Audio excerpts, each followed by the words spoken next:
Hey guys, welcome back to our last set of notes here for Chapter 44, Population Ecology. Let's jump right into it here. We're going to talk about the effects of predation on life histories and on populations. A couple of biologists, Endler and Resnick, studied these populations of small fish called guppies in streams, and the streams had deep pools where the populations were essentially separated from one stretch of the stream to another stretch of the stream. And they found that the guppies had different predators. Some predators would only prey on very small guppies that existed in certain pools, and in other pools, they would lack those predators and they would have predators that would only prey on larger guppies. And so they made this really cool hypothesis that the pools where a guppy is being preyed on by a large predator will accelerate their lifespan and will become reproductively mature while they are still young and not being eaten. And the guppies who live in pools where there are predators that eat them when they are small will grow quickly so that they can survive and reproduce as adults. And so what they did was they made trial pools where they took guppy populations that had never seen large predators and they gave the guppies large predators to see if the guppies would make their generation time basically shorter and reproduce while they were smaller. And they found over 11 years that that was the case. So they showed a population with microevolution that they could measure with the way they lived their lives and their lifespans based on the presence of a predator. And it was a very, very cool study. So now we can take a look at this and apply it to humans and say, okay, if you're the commercial fisherman, you are the predator who selectively preys on large fish. Populations of Atlantic cod evolved in response to human fishing. From the 1980s to early 90s, the number of fishing boats targeting the North Atlantic cods increased, and they were catching cod, and they were catching and keeping big cod because they're worth the most money, and they weren't targeting and weren't keeping very young little cod. And so the whole population of cod got the message. The big guys die, the small ones survive. So get to reproductive age quick and breed when you are little. And so as the yearly catch rose, sure enough, the age of sexual maturity shifted and only younger fish were breeding because the larger fish were being caught. And fish that reproduced while they were young and small became much more common than larger fish because fishermen showed the preference for larger fish. And so then the painful irony is now fishermen are exposed to an ocean where most of the fish they were targeting have genetically changed to become smaller fish. So you will be fishing for smaller fish in the future. It's kind of strange. If the fishermen kept the smaller fish, how do you think that might shift, of course? So let's look at human. Human population growth was really slow for most of our history. The growth rate began to increase at about 10,000 years. Really soared in the past 2 centuries, agricultural revolution, industrial revolution, things of that nature, which we've talked about in class. We've watched some really cool videos on. Basically, we extended our lifespan, our kids stopped dying so much as kids, and our birth rate exceeded our death rate, and our population took off. Migrating into new habitats and climates certainly played a role in the human population growth. Increased carrying capacity of existing habitats by having more efficient farming practices that increase the growth of humans, and then avoiding some typical limiting factors that you would normally see, like predation. There's not a lot that preys on humans because we shoot those things, so there's that. Domesticating animals and the invention of agriculture, of course, helped our population boom. We had a more dependable food supply as we became an agricultural society than you would have if you remained a hunter-gathering society where you have to stay relatively nomadic. Your population does not get that big. Innovations increasing food supply stability and decreasing the impact of diseases, inventions like antibiotics, vaccines, even little things, doctors washing their hands, antiseptic properties being used in surgeries. These things made the human population and stuff that would normally kill us is just not killing us anymore. And the use of fossil fuel energy really opened the way for mechanized agriculture. You don't need to have a whole bunch of kids to work for you to harvest when you can just buy one really big tractor or 2 or 3 really big pieces of farm machinery, combiners and that kind of stuff, and they can harvest thousands of acres for you in a couple of days. Well, what would take a family of 12 months to do, so you don't need that many kids anymore because you can do it more with a machine. So that actually helped our population level out a little bit. Once we started using synthetic nitrogen fertilizers, we were able to increase our crop yields. Synthetic pesticides, things like that, had a similar effect. We had less bugs eating our crops. We were able to grow more crops in a smaller space because of fertilizers. And disease historically dampened human population growth, of course, but we learned more about microorganisms. We learned more about illness. We learned a little more about food safety, sanitation, clean water, getting rid of your waste, and medicine, and those things, pasteurization, all help the human population to grow a lot. And so here's your chart.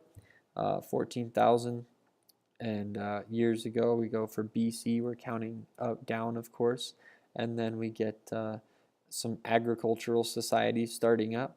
We get the agricultural and industrial revolutions, and then we take off from this very small, half a billion, to 7.4 billion now. So, excuse me, our growth globally is exponentially, but by nation, it's actually not.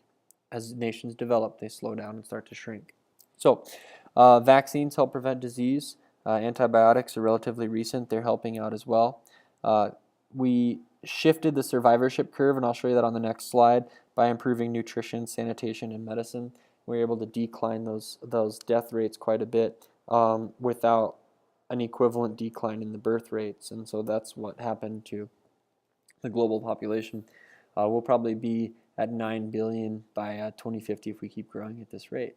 And so here's the survivorship curve in 1902, percent surviving and age. And so there's a huge drop from birth to 1.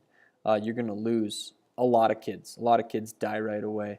If you can make it to a toddler, you're in pretty good shape, and you just decline steadily to about, age 55 or 60, about half of you are gone. And from, 60 to 90, essentially, everyone is gone. And so the curve is quite a bit sharper. In 2006, here you see the children who are born, almost all of them are living, that first year that was so critical back in the 1900s, the early 1900s. Now it is just almost flat. I mean, kids, we can be born super premature and get to the neonatal intensive care unit, or they can be born at 12, 13, 14 pounds, just monstrous kids, and pull them out with C-section, keep kid alive, keep mom alive. It's crazy. We are really shifting the human population because of this, ironically. But so these kids are all surviving, and age 55, age 60, age 65, you're still at 90%. You don't drop off steep till about 70s. And so we've shifted that survivorship curve. And so if these kids who are born here at the 100% survival rate are still having lots of children, where they used to be dying off as quick as they were making them, now we're making the kids, but we're also living longer, and so our population grew very, very steep there. As the total fertility rate of a population, we look at the average number of children born to a woman during the reproductive years. Worldwide average was 6.5 per woman in 1950. Now it's declined to 2.6. So globally, we are slowing. And in some nations, they are actively shrinking. They're not replacing themselves. And so there's the replacement fertility rate. That's the number of children a woman must bear to replace herself with one daughter who reaches reproductive age. That's in a developed country, it's about 2.1. If you have 2 kids, odds are 50-50 shot, one of them is going to be a girl. Odds are pretty good they're both going to live to reproductive ages. You only need 2 kids. In some developing countries where sanitation's not that good, healthy water's not that abundant, and war can really happen anytime, you might need to have a few more kids to ensure that you get at least one girl surviving to reproductive age. 2.5 can be as high as 2.5. So these are some really cool graphs. This is age. This is millions of people starting at 0 and going out to 60, going out to 60, and this is males, and this is females. And so this is really cool because what it shows you is the way a country is growing. If you look at India, their older people are very small, and the middle-aged people are in the middle, and their green lines are their children, 15, 10, 5 years old, 0 to 4 years old. So their children are way more abundant than the middle-aged, which are way more abundant than the elderly, which tells you that India's population is, or what at the time that this graph was made, was growing quickly because there's way more kids than there are middle-aged than there are older folks. Now, part of that might have to do with the infant mortality rates too, but these green bars are way further out. When you look at China, you get a little different look here. The females are outliving the males quite a bit, especially in the 80s. You notice how the male lines are shorter than the female lines? And that pretty much continues all the way from 55 up. The females are really the survivors. But in China, the elderly population is very small.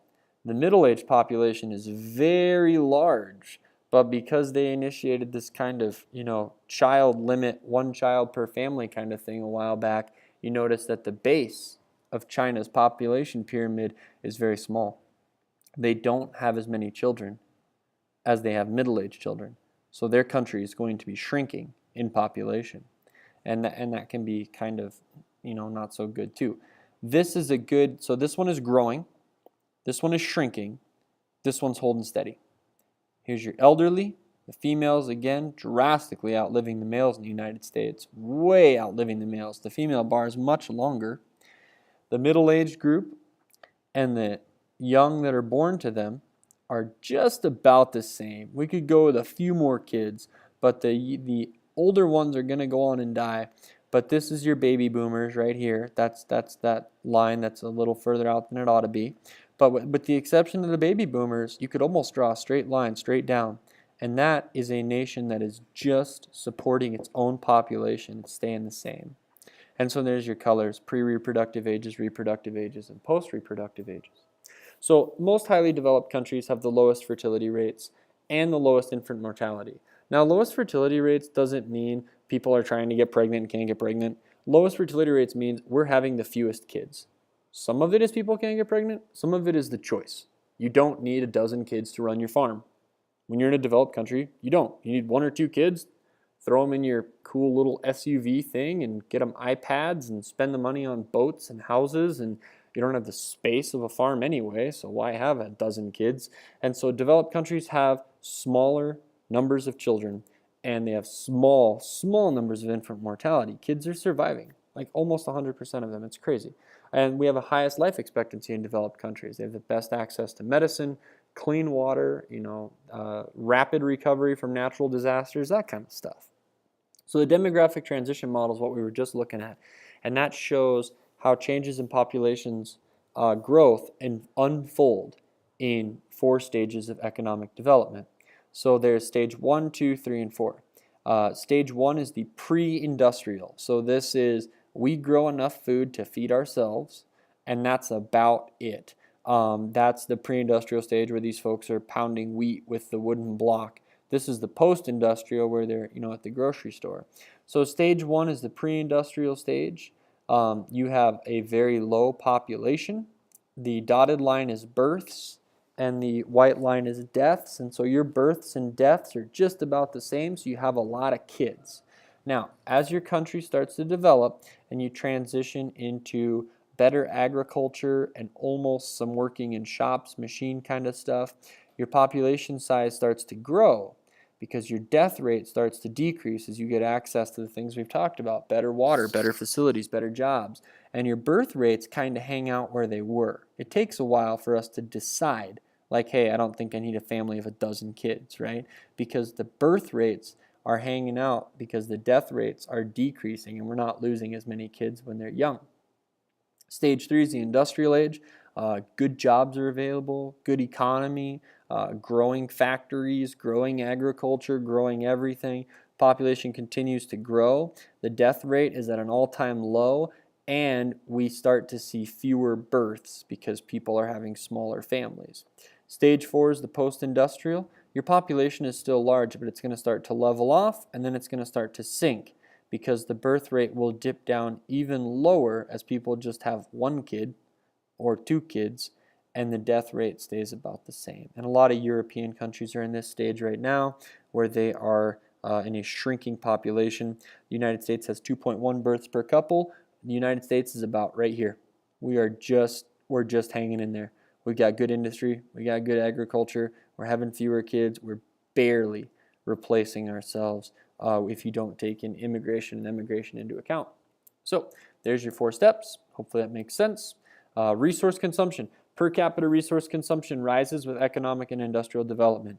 The bad thing about your country developing is you move from a place where you are a nomadic hunter-gatherer or subsistence farmer who walks everywhere and has very little to a place where you want to be in the gas-guzzling SUV and you are consuming many non-renewable resources, heating your home, driving your car, living this luxurious lifestyle with the boat and the 2 fighting kids in the back, blah, blah, blah, this American dream, right? So hectares per capita, this is the space it would take to support each person in this country. And the United States is the top. Okay? The world average, 2.7 hectares per person to support them. The United States, 8 hectares per person to support them. There's a cool website where you can go to where it'll tell you, you put in a bunch of information, and it says, if everybody lived like you lived, how many planet Earths worth of resources would it take to support them? And if you live in the United States, it is impossible to get under 1 planet Earth to support you. So there is a downside to growing as a nation because what you consume is extensive. So points to ponder. List several reasons several resources humans depend on in our daily living. How many of those resources are unlimited? For those that are not, what can we do to make sure that we are not depleting them? Because while our population will level off, the resources that we're using might not. What are the ethical and societal complications with limiting a family size? If you decide we're just having 1 kid, what does that look like in our society 20 years from now, 50 years from now? That's the question, and it's kind of a cool question. So that's the chapter. That's chapter 44. I hope you enjoyed it. I did. Population ecology is super cool and very interesting stuff. So thanks for your time.